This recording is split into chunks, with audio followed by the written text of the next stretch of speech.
Saya mau bertanya, bagaimana cara menghadapi komentar orang sahabat kita sendiri tentang hijrah kita? Karena mereka berkomentar buruk, bahkan tak mendukung hijrah kita. Anjing menggonggong, kapilah berlari. Wa in tuti' aktsara man fil ardi yudilluka an sabilillah. Kalau kau ikut cakap orang banyak, mereka hanya menyesatkanmu dari jalan Allah. Jangankan ente, anak-anak muda, jangankan anak FSRMM, jangankan anak Fodamara, jangankan anak Irma, sedang Nabi Muhammad aja mereka bilang sahir, tukang sahir, tukang sihir. Sedangkan Nabi Muhammad aja mereka bilang sahir, majnun, asatirul awalin, majnun gilo, sahir tukang sihir, asatirul awalin. Tidak ada yang lepas dari komen bapak-bapak. Maka jangan pikirkan komen orang, benar laksanakan. Dulu sebelum ente sholat, orang cuek aja. Kau mabuk orang cuek, tapi begitu kau sholat, udah ke masjid sekarang ya, hati-hati loh. Si Andu kemarin ke masjid mati. Mulai dia berkata, mulai dia ngejek. Apakah masih ada hadis yang belum dibukukan, tapi hanya dalam bentuk proses musalsal dari musnid ke musnid lainnya? Hadis-hadis itu dibukukan pada pertama penulisan, ditulis sejak zaman Nabi, lalu kemudian dibukukan oleh para ulama. Apa beda penulisan sama pembukuan? Penulisan ditulis tapi tidak pakai bab, acak saja tulis seperti yang dilakukan oleh Amr bin As, Abdullah bin Amr bin As. Lalu kemudian setelah itu barulah dibukukan. Kitab hadis yang paling tua yang ada sekarang kitab Muwatta, ditulis oleh Imam Malik bin Anas. Lalu kemudian berlanjutlah kepada Bukhari belakangan. Bukhari Musannaf Ibnu Abi Syaibah dulu. Lalu Bukhari tahun 2056, Muslim 256 Bukhari, Muslim tahun 261. Ahmad bin Hanbal di atas, Imam Syafi'i di atasnya lagi. Ahmad bin Hanbal 241, Imam Syafi'i 204, Imam Malik 179. Ada tak hadis dari syekh ke syekh yang tak ada dalam buku? Ada di buku. Hanya saja orang tetap menjaga musalsalat bil musafahah, musalsalat bil awaliyah, musalsalat bil zikir. Di buku ada. Hanya saja dia mengambil dari syekh untuk apa? Lit tabarruk, ngambil barokah. Saya pun saya ambil, ada di buku. Kalau mau di buku ada, ar-rahimuna yarhamuhumur rahman yarhamuhum fil ardi yarhamukum man fis sama. Tapi kemarin waktu ke Indragiri Hilir berjumpa dengan Syekh Syekh Muhammad Idrus Hashim. Saya pegang tangannya, Syekh Hajiz nih minta saya ijazah musalsal. Dikasihnya. Ajaztukum marwiyati wa musalsalati. Ku ijazahkan kepada engkau hadis musalsalat. Musalsalat artinya bersilsilah, silsilah yang kuterima dari Syekh Muhammad Yasin Al-Fadani.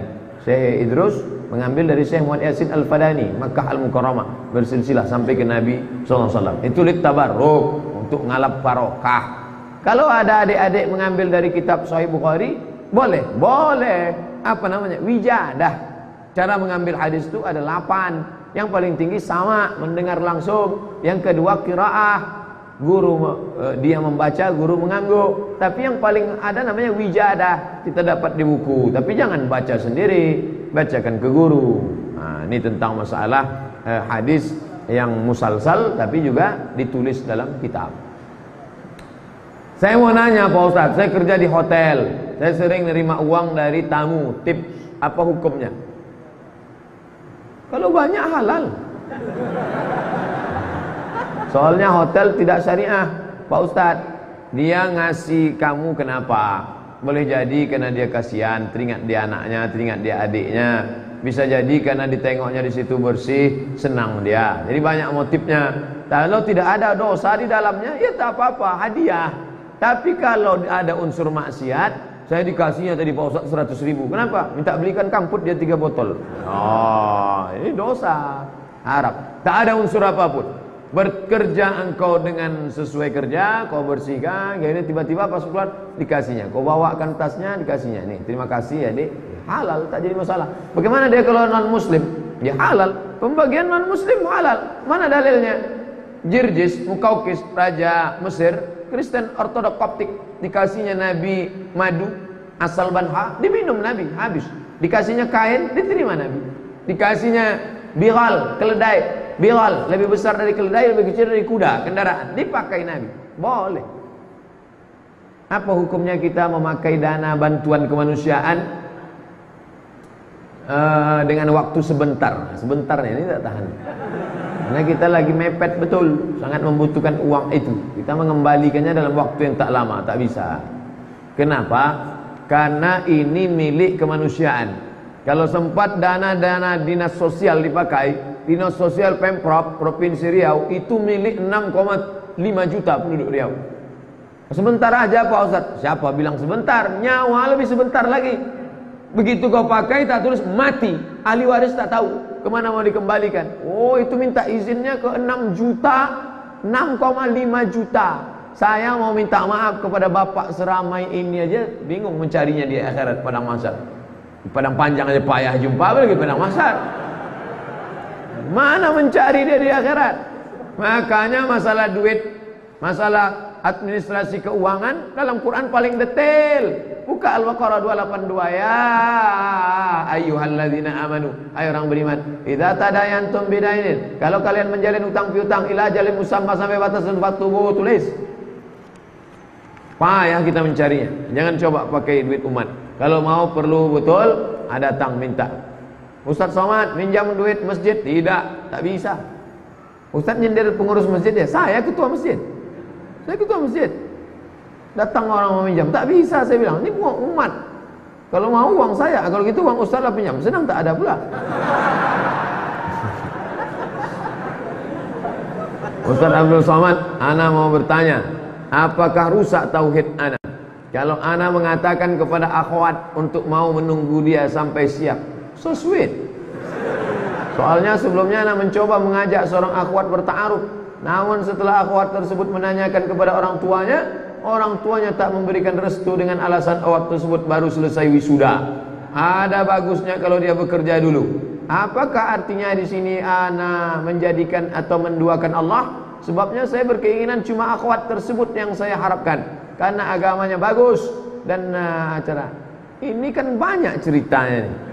Nunggu tamat kuliah dulu, udah tamat nunggu wisuda dulu, udah wisuda kerja dulu. Yang cepat kan ada. Kalau bisa cepat kenapa lambat? Kenapa kau tunggu-tunggu dia? Takutnya nanti begitu dia kerja mati. Stres. Bagus cari yang cepat aja dulu, yang cepat itu dulu. Nanti kalau dia mau nunggu, dia yang kedua. Sampai dulu. Mengapa sahabat mengumpul? Ustadz ini ngomong jangan sembarangan. Saya bukan sembarangan. Sekarang berapa banyak perempuan yang solihah tidak diselamatkan oleh laki-laki, akhirnya menikah sama Fir'aun, menikah sama pecandu narkoba. Berapa banyak perempuan, Pak Ustadz, saya pengajian suami saya selingkuh, tak terhitung berapa banyak. Sampai error HP saya udah 2 hari tak aktif. Masuk WhatsApp 11.000 sekali masuk. Tak siapa membocorkan nomor saya sampai hati dia. Itulah, berapa banyak orang. Nah itulah. Jadi antum bisa menyelamatkan 2 yang solihah ini, itu jihad luar biasa itu. Allahu Akbar. Tengok kuat takbir. Mengapa sahabat mengumpulkan Al-Quran dari pelepah korma dan tulang, sementara para sahabat tersebut hafal Quran? Sahabat itu hafal Quran, tapi Nabi menyusun tim penulis wahyu sebanyak 40 orang. Maka dikombinasikan antara hafalan dengan tulisan. Kumpulkan yang ada di pelepah korma, komparasi. Itulah sekarang metode ilmiah namanya studi komparatif, studi banding. Sekolah ini mau nengok kualitas, datang studi banding ke Al-Azhar Sipabudi, mau melihat bagaimana kualitasnya. Maka begitu juga hafalan, sahabat tuh hafal Quran. 70 tentara penghafal Quran meninggal mati syahid waktu memerangi Nabi palsu Musailamah Al-Kadzab. Tapi dikumpulkan lagi yang ada tulisan pelepah korma, dicek lagi, dikomparasi lagi.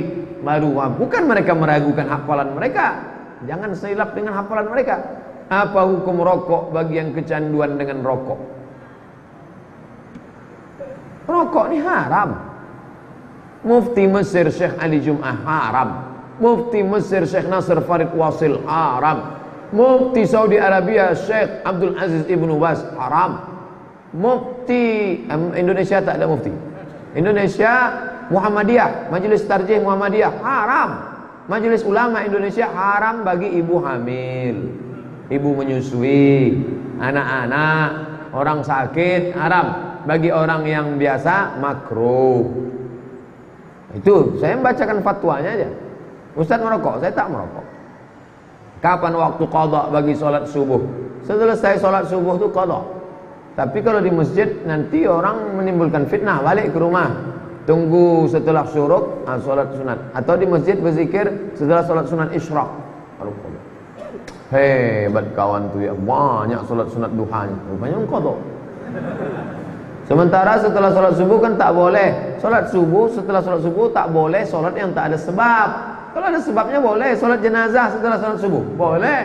Sholat tahiyatul masjid, habis sholat subuh masuk ke masjid, boleh. Apa tak boleh? Begitu juga dengan qadha. Tapi kalau orang ngajinya tak sama, nanti menimbulkan fitnah. Balik Idul Fitri ke kampung, orang kampung tak ada pengajian. Begitu ditengoknya ada orang sholat setelah subuh, wah ini aliran sesat nih kan? Tangkoknya pula wah. Saya mau tanya Ustaz, kalau kita pergi keluar kota, di jalan terdengar azan, masuk waktu sholat, pas kita berwudu ternyata air dari masjid itu bau, dan kita berkumur seperti ada rasa karat atau minyak, gimana tuh Ustaz? Apakah wudu kita sah? Al-ma'u idza ballaghal qullataini lam yahmil khabas. Kalau air itu sudah sampai 2 kulah, maka dia tidak mengandung khabas, tak ada najis. Itu kalau di daerah ini mau pergi daerah Tembilahan, daerah Rokan Hilir Makan Siapi-api, daerah Bengkalis, berhenti kita air keran itu memang ada. Saya waktu pengajian dari Kuala Kampar mau masuk ke daerah Kuala Kampar tuh, merasakan rasa mandi pakai Coca-Cola situlah. Amazing. Luar biasa. Itu rasa lumpur, rasa apa, tapi air itu banyak. Maka dia tidak mengandung najis, tidak najis. Berikan tips supaya saya enggak mudah sakit hati dan cepat emosi, Pak Ustaz. Saya paling cepat sakit hati dan emosi. Kenapa dia menyakiti kita? Oh, dia sengaja. Kita harus kasih tahu dia, ente jangan singgung-singgung saya. Apa ente sindir-sindir saya? Apa maksudnya? Tapi kalau kita salah paham, kita bayun. Ente tadi maksud omongan itu menyindir atau apa? Tidak, saya tak ada nyindir. Bapak aja yang tersinggung. Oh, maafkan saya. Nah, jadi jangan mudah terlalu sensitif. Sensornya terlalu tajam. Jarak 5 meter pun bunyi. Tit, tit, tit, tit. Nah, itu harus dibawa ke bengkel cepat. Mendengar ceramah Ustaz Somad berbunyi mobil di luar. Sensor terlalu tajam. Detektor logamnya terlalu tajam. Oleh sebab itu maka kita pahami dengan baik ilmu komunikasi, ambil 2 SKS. Saya sedang menyusun skripsi. Tolong doakan supaya ujian saya lancar dan tamat mendapat pekerjaan yang barokah. Insyaallah. Berarti udah nikah. Biasanya sepaket itu. Ujian, kerja, nikah solihah. Ustaz, apa hukumnya jadi sales mobil? Orang yang menjual produk halal, maka segala yang berkaitan dengannya halal. Ngajak orang makan, bapak-bapak silakan makan ini, rumah makan bagus ini, ya, halal, salah. Jadi gaji oleh rumah makan. Begitu juga dengan mobil. Mobil itu tidak haram. Ini mobil haram Pak Ustaz karena buatan Jepang. Oh tidak, dia sudah menjajah kita 3,5 tahun. Apa hubungannya? Jadi tidak haram, kecuali dia sales jual babi, sales jual BPK, babi panggang karuan, itu baru sales. Silakan Pak, yang badannya agak-agak dingin supaya hangat, sini panas, silakan. Itu tak boleh. La'ana Rasulullah, naha Rasulullah an samanil kalbi. Nabi melarang jual beli anjing. Wa mahril baghi, upah prostitusi, sales prostitusi, haram. Wa ulwanil kahin, upah dukun, sales dukun. Bagi yang ingin meramal-ramal silakan lewat. Oh, tak boleh. Begitu juga dengan orang yang buka koran yang isinya iklan-iklan dukun. Itu sama dengan sales dukun, haram. Kalau seseorang membangun masjid dengan dananya sendiri, wakaf, duit dia itu, diwakafkannya untuk umat, bolehkah masjid itu diberi nama atas nama dia? Terserah dia, buat nama dia. Bapak nanti pergi ke Kairo, ada masjid di simpang Haisadis, besar, kubahnya warna hijau, Masjid Nuri Khattab di Kairo, Masjid Nuri Khattab. Di pintu masuk ditulis tidak menerima sumbangan, Masjid Nuri Khattab. Kemarin saya sebulan di Mesir itu, dibuat acara membaca kitab Sunan Tirmizi, Syama'il Muhammadiyah, Mafahim Yajib an Tusahhah. Nama masjidnya Masjid Zaki, Abbas Zaki, mantan Menteri Ekonomi Mesir dulu. Orang kaya dibangunnya Masjid Abbas Zaki. Ya terserah. Nanti takutnya nggak ikhlas. Orang duit dia, yang ikhlas dia yang bangun, duit dia ikhlas. Ini sudah letak bangun masjid, ngejek orang tak ikhlas pula lagi. Apa hukumnya pengacara makan hasil pembelaannya yang salah? Artinya koruptor jelas korupsi tetap juga dia bela. Makan haram dia. Disumbatkannya duit haram tuh ke mulut anaknya, ke mulut bininya, haram. Akhirnya duit itu pun tak juga jelas. Anak pecandu narkoba, bini berselingkuh, duit haram, duit hantu dimakan setan. Pokoknya kita hidup nih lurus-lurus saja lah. Bukan lama hidup nih. Saya tak terasa nanti bulan Ramadan pas 10 tahun. Ramadan 2008 saya pulang dari Maroko, 2018 Ramadan pas 10 tahun. 40, 50, 60 mati. Kok sampai pula? Bukan lama hidup nih. Dia ambil haram. Bukan lama menikmati hidup nih. La ilaha illallah. Berapa banyak orang mengumpulkan duit haram, dia pun tak sempat menikmatinya. Akhirnya siapa ngambil? Bininya. Nikah bini sama berondong. Habis. Apa yang dikejar hidup ini? Saya mau bertanya, apabila kita lihat teman kita sedang bermaksiat, nonton video porno, posisinya tidak menonton, iman lagi kuat, mau menasehati tapi tak enak, karena saya belum tentu benar. Dia aja tak yakin dia benar. Gimana antum tak yakin antum benar? Saya benar, saya hamba Allah, Allah menolong saya, kamu harus begitu. Kalau antum sendiri tak yakin antum benar, patutlah antum tak yakin, karena saya belum tentu benar dalam ibadah, dan terkadang saya terjerumus hal yang sama. Lebih baik saya nasihati atau saya biarkan? Antum nasihati diri antum, antum nasihati orang, antum nasihati, antum ajak buat baik. Kuntum khaira ummah, kalian umat terbaik. Syaratnya apa? Ta'muruna bil ma'ruf wa tanhauna 'anil munkar. Ikutlah komunitas sahabat hijrah, komunitas udah putusin aja, komunitas kemarin waktu di acara di Medan, konferensi pers ramai anak-anak muda. Berikut ini kita komunitas apa nih? Komunitas hijrah. Ini komunitas apa? Komunitas usahawan muslim. Ini apa? Komunitas entrepreneur muslim. Ini apa? Komunitas jomblo syariah. Ada. Nah, mantap. Saya pernah dengar cerita tentang sahabat yang meminum darah Nabi SAW. Sedangkan dalam Al-Quran minum darah itu dilarang. Darah itu haram. Ini khususnya. Nama kitabnya Mafahim Yajib an Tusahhah. Ketika Nabi menyuruh sahabat membuang darah bekas bekam, hijamah, ambil darah, pergi buang sana. Begitu dia ke belakang, bukan dibuangnya, diminum ya darah Nabi. Lalu dibilang, yang mana darah? Kau minum. Kata Nabi SAW, orang yang darahnya bercampur dengan darahku haram disentuh api neraka. Darah Nabi SAW, darah kawan antum jangan antum minum. Dracula. Bekas air minum Nabi, nama minum, tempat minumnya Kirbah. Ketika Nabi meninggal, datang Asma, diambilnya tempat minum Nabi itu. Asal anaknya demam, diisinya air ke tempat air minum Nabi itu. Bekas mulut Nabi itu dituangnya, diminumkannya. Untuk apa? Mengambil barokah. Jadi sahabat mengambil barokah. Lalu kemudian Khalid bin Walid, mana peciku? Falan suah, mana peciku? Kata Khalid. Khalid bin Walid, peci berserak-serak di pasar Madinah. Kenapa kau pusing? Bukan pecinya, ada rambut Nabi ku simpan, diselipkannya. Setiap aku pergi perang ku pakai, tak pernah aku kalah. Jadi mereka mengambil barokah. Imam Ahmad bin Hanbal mengusap mimbar tempat Nabi.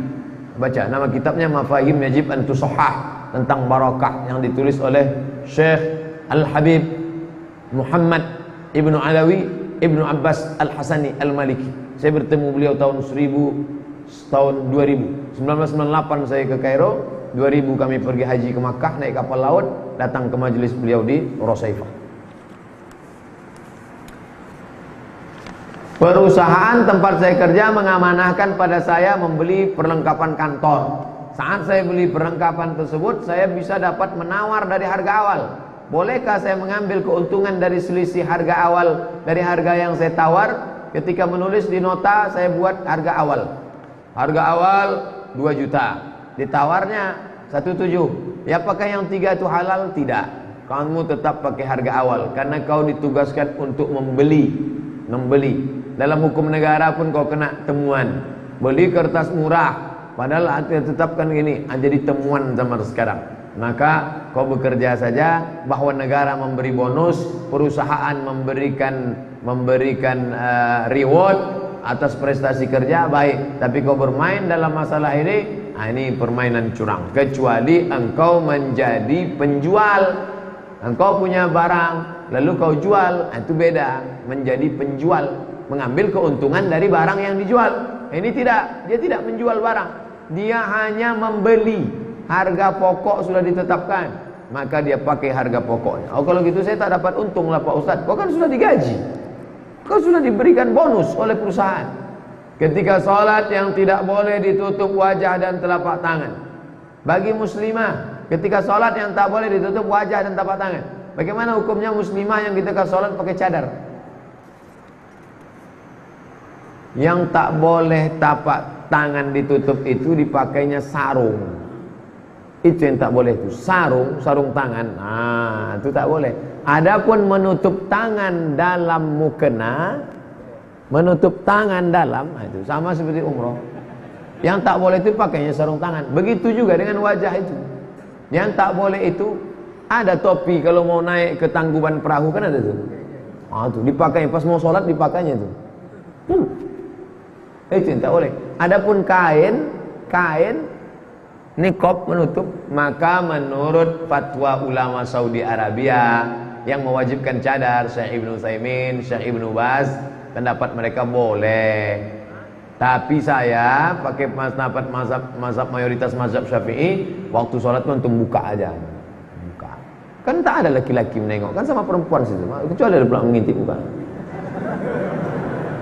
Paling anak-anak ngintip. Atau bapak-bapak yang ulahnya udah macam anak-anak. Saya sering mendengar beragama itu tidak boleh pakai akal. Beragama tak boleh pakai akal. Ini adalah dogma. Karena mereka mengatakan tak masuk akal, anak Allah, Allah Bapa, Rohul Kudus, 1 dalam 3, 3 dalam 1. Tak masuk akal Pak Pendeta, jangan pakai akal. Pokoknya kau telan aja bulat-bulat. Jangan pakai akal. Dalam Islam, apalah ta'qilun, apalah tatafakkarun. Padahal begitu banyak ayat-ayat yang ditujukan orang berpikir. Ya, apalah ta'qilun, apalah tatafakkarun. Jadi bagaimana mendahulukan akal dalam agama? Dalam Islam akal dipakai. Akal dalam agama Islam hanya tidak bisa dalam beberapa perkara simpel kecil. Secara umum rasional. Ajaran Islam rasional. Ajaran wudu, ajaran sholat, ajaran bagaimana sholat membuat orang menjadi fresh. Bagaimana wudhu itu orang kalau rumah orang kaya, restoran ada wastafel, cuci muka, maka dalam sholat fresh. Tidak hanya cuci muka, kumur-kumur, gosok, bahkan zahir batin. Jadi rasional. Ajaran Islam itu sangat rasional. Maka kalau ada orang mengatakan kau kalau sudah mengaji kau usah pakai akal lagi. Oh, gimana? Islam itu akal. La dina liman la aqlalah, bukan hadis. Ungkapan orang-orang ahli hikmah. La dina liman la aqlalah. Tidak ada beragama bagi orang yang tak berakal. Tapi bukan hadis, ungkapan. Oleh sebab itu maka dalam Islam akal dipakai. Hanya ada beberapa perkara yang tak bisa pakai akal. Bukan banyak, bukan semua agama ini harus pakai akal. Akal ketemu dengan ayat, lahirlah tafsir.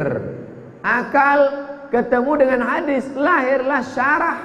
Akal ketemu dengan ayat-ayat hukum, lahirlah fikih, halal, haram, makruh, mubah. Kalau tidak pakai akal gimana mengharamkan bir? Mana ada ayat Quran? Ya ayyuhalladzina amanu bir. Mana ada? Lalu bagaimana cara pengharaman bir? Dikiaskan ke khamar. Pakai apa? Akal. Kias. Sesuatu yang sudah ada hukumnya khamar. Sesuatu yang belum ada hukumnya bir. Pakai akal. Mengkiaskan sesuatu yang belum ada hukumnya kepada sesuatu yang sudah ada hukumnya dengan melihat titik persamaan di antara keduanya, maka hukum ini menghilangkan akal. Khamar, cairan anggur menghilangkan akal, maka semua yang mirip macam cairan anggur menghilangkan akal haram. Pakai apa? Akal. Makanya Imam Mujtahid itu akalnya luar biasa. Imam Hanafi itu ahli ra'i akal, rasionalis, akal. Tapi bedanya Islam wahyu di atas, akal nomor 2. Kalau Mu'tazilah akal di atas, wahyu nomor 2. Ahlus Sunnah wal Jamaah dah, akal nomor 2, wahyu di atas. Kalau berbenturan wahyu dengan akal, campakkan akal pakai wahyu. Wallahu a'lam bishawab.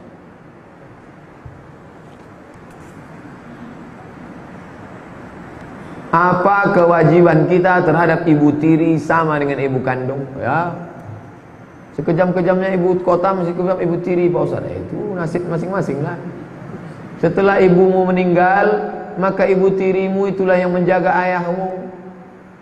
Dan kalau ayahmu meninggal, kau tak boleh nikahi ibu tirimu itu, karena sudah nikahi bapakmu. Oleh sebab itu dia seperti ibumu. Ini banyak orang setelah emaknya meninggal, bapaknya dilarangnya kawin. Ayah, setelah mama tiada, ayah silakan terbang, mau ke Surabaya ada kakak, mau ke Singapura ada abang, mau ke Jakarta silakan. Apa kata bapaknya? Kalian kemana aku terbang saja kalian pikirkan, kemana aku hinggap kalian tak pikirkan. Maka yang paling layak baik adalah kawan saya ketika neneknya meninggal, maka ibunya, kawan saya punya kakek, anak ibunya nih anak kakeknya.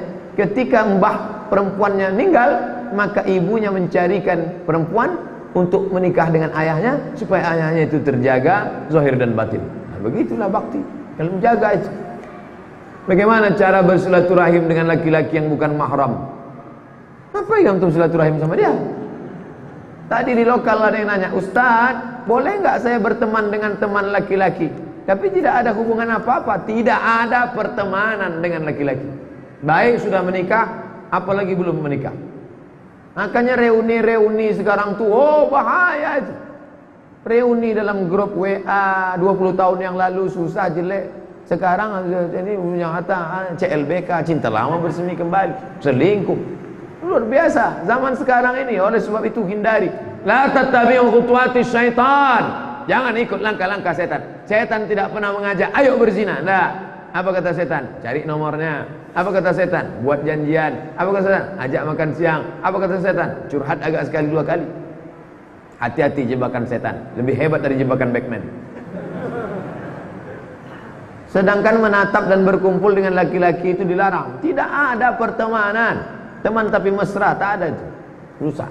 Ustaz tak punya teman perempuan, tak ada. Kemarin saya ke madrasah sanawiyah. Apa kesan mereka? Somad, dulu waktu kita sama-sama sanawiyah, satu pun tak ada di lokal ni perempuan yang pernah ngomong sama ente. Iya, saya bilang. Sampai sekarang. Tapi ada juga yang orang ngomong, itu yang berani yang ngomong. Pakai kertas saja ngomong. Saya usaha sablon, kaos. Tulisan apa saja yang tidak boleh dibawa masuk ke dalam kamar mandi? Lafaz Asmaul Husna, Ya Rahman, Ya Rahim, Ya Malik, Ya Qudus, Muhammad SAW. Pokoknya jangan antum pakai yang Arab. Oh, tulisan Arab ini tak boleh, Ustaz. Mamnu'ut tadkhin, boleh. Mamnu'ut tadkhin artinya dilarang merokok.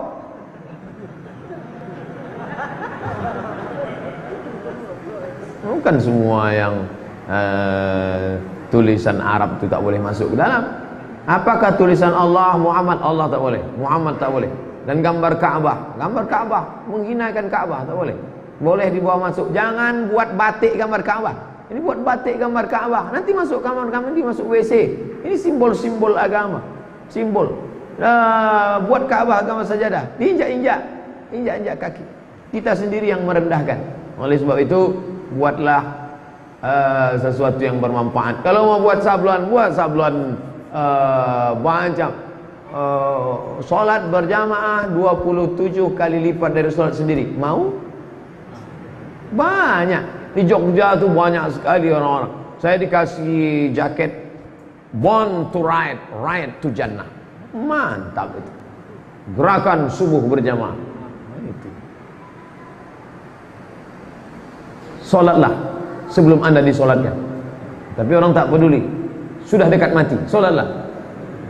Kata-katanya tajam. Dulu merokok dapat menyebabkan impotensi jantung. Orang tak peduli. Sekarang kata-katanya pedas. Merokok membunuh. Kabarnya nanti mau dirubah lagi. Matilah kau. Tajam kata-kata. Terima kasih segala perhatian. Mohon maaf segala kesilapan. Ala hadhihi niyah wa kulli niyatin salihah. Al-Fatihah. A'udzubillahi minasyaitonir rajim. Bismillahirrahmanirrahim. Alhamdulillahirabbil alamin. Ar-Rahmanir Rahim. Maliki yaumiddin. Iyyaka na'budu wa iyyaka nasta'in. Ihdinas siratal mustaqim. Shiratal ladzina an'amta 'alaihim ghairil maghdubi 'alaihim waladdallin. Amin. Allahumma 'allimna ma yanfa'una. Ajarkan kami ilmu yang bermanfaat buat kami ya Allah. Wanfa'na bima 'allamtana. Ilmu yang sudah kau ajarkan bagi kami bermanfaatlah untuk kehidupan kami ya Allah. Allahumma barik lana fi amwalina. Berikan berkah pada harta yang kau titipkan pada kami. Wa azwajina wa auladina wa kulli ma ataitana. Berikan berkah pada pasangan hidup, anak cucu, keturunan dan rezeki yang kau berikan pada kami ya Allah. Allahumma inna nas'alukal huda wat tuqa wal afafa wal ghina. Kami memohon kepada Engkau hidayah, ketakwaan, takut kepada Engkau dan berkecukupan. Allahumma aghnina bihalalika an haramik. Cukupkan kami dengan yang halal sehingga kami terpelihara dari yang haram. La tada'lana dzamban illa ghafartah. Segala dosa kami ampunkan ya Allah. Wala aiban illa satartah. Segala aib kami tutupi ya Allah. Wala mumtahinan illa najahta. Yang akan kuliah selesai, yang akan wisuda, yang akan mencari kerja, maka luluskan, mudahkan baginya ya Allah. Wala aziban illa zawajta. Yang akan menikah, mudahkan urusan pernikahannya ya Allah.